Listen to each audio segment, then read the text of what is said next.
ဒီနေ့ဆိုလို့ရှိရင်ကျွန်တော်ငလင်ကြီးလောက်ခတ်ခဲ့တာ9ရက်မြောက်ခဲ့ပြီဖြစ်ပါတယ်9ရက်ကိုနိုင်ပိုင်းကျော်လွန်ခဲ့ပြီဖြစ်ပါတယ်အဲ့တော့ဒီနေ့မှာတော့ကစားရေးလုပ်ငန်းတွေမှာဆွမ်းဆက်တမန်ဆောင်ရွက်ခဲ့တဲ့ပြည်ပနိုင်ငံတွေကိုကျေးဇူးတင်စကားပြောချင်ပါတယ်ဒီစကားဘာလို့ပြောရလဲဆိုလို့ရှိရင်ကျွန်တော်အနေနဲ့ဘာမှတော့မဟုတ်ပါဘူးတာမန်အယက်သားတယောက်ပါပဲတာမန်အယက်သားတယောက်တာမန်ပြည်သူတယောက်ပါပဲတိုးတော့လည်းဘာလို့ဒီလိုပြောရတာလဲဆိုလို့ရှိရင်ကျွန်တော်နိုင်ငံသားတယောက်အနေနဲ့ပြောတဲ့ပြောထိုက်တယ်လို့ထင်ပါတယ်ကိုယ်နိုင်ငံကိုတကယ်အရေးကြုံလာတဲ့အခါမှာအရေး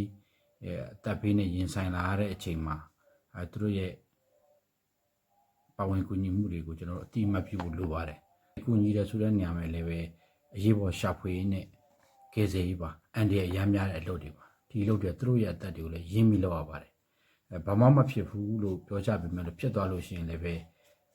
တော်တော်အန်ဒီများတဲ့အလုပ်တွေပါဒါကြောင့်မလို့သူတို့နိုင်ငံတွေကိုကျေးဇူးတင်စကားပြောချင်တဲ့အနေနဲ့ဒီနေ့ဗီဒီယိုလေးကိုလုပ်လိုက်ရတာဖြစ်ပါတယ်ရေးပေါ်အခြေအနေမှာအမြန်ဆုံးရောက်ရှိပြီးတော့မှရှာဖွေကယ်ဆယ်ရေးလုပ်ငန်းတွေကိုဆောင်ရွက်ပေးခဲ့တဲ့နိုင်ငံတွေကတော့အိန္ဒိယ China Russia Bangladesh Thailand Laos Nepal Bhutan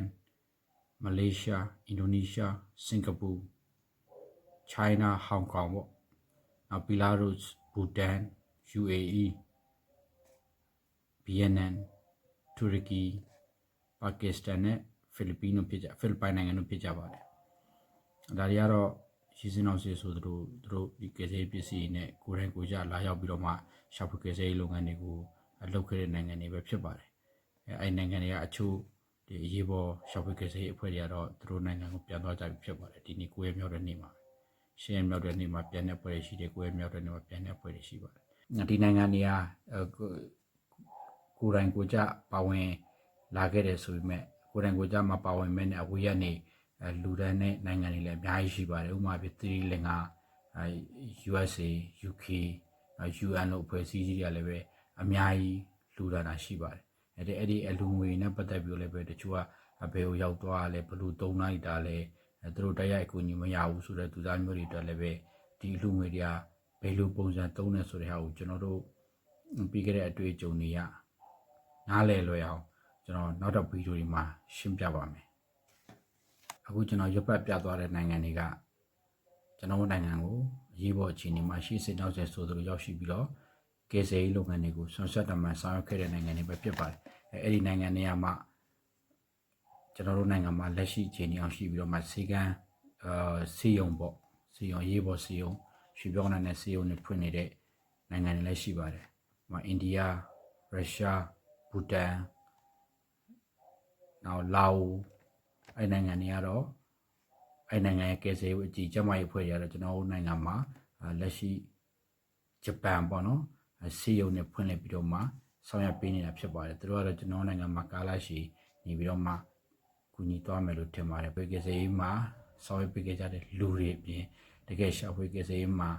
ဆွမ်းဆက်တမန်နဲ့မြန်မာပြည်ရဲ့အပူဒဏ်ကိုအန်တုပြီးတော့မှဆောင်ရွက်ပေးကြတဲ့ခွေးလေးတွေကိုလည်းကျေးဇူးတင်တယ်လို့ပြောချင်ပါတယ်ဒီနေရာအားနဲ့လေသူတို့ရဲ့အကူအညီလည်းပဲအများကြီးအထောက်ပံ့ဖြစ်စေခဲ့ပါတယ်အဲ့တော့အနှစ်ချုပ်ပြောတဲ့ဆိုရင်တော့ဒီ9ရက်တာကာလအတော်တွင်နဲ့မှာကျွန်တော်တို့နိုင်ငံကိုဆွမ်းဆွမ်းတမန်လာရောက်ပေးခဲ့ကြတဲ့အာဆီယံအဖွဲ့ဝင်နိုင်ငံတွေရောအာဆီယံမဟုတ်တဲ့အခြားကျွန်တော်တို့ရဲ့မိဘအဖွဲ့နိုင်ငံတွေအကုန်လုံးကိုကျွန်တော်နိုင်ငံသားတယောက်အနေနဲ့လိုက်လဲရေနေကနေမှာလိုက်လဲကျေးဇူးတင်တဲ့ဆိုတဲ့ကပြောချင်ပါတယ်နောက်ခင်ဗျားတို့ရဲ့ကူညီတာလူချင်းမင်းတို့ရဲ့ကူညီတဲ့အကူအညီမှုတွေကို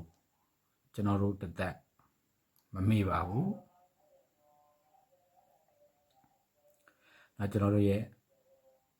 မျိုးဆက်တွေကိုလည်းအဲ့ဒီအကြောင်းတွေကိုပြောပြပေးသွားပါမယ်ဒီနေ့ဗီဒီယိုလေးကဒီလောက်ပါပဲကျေးဇူးတင်ပါတယ်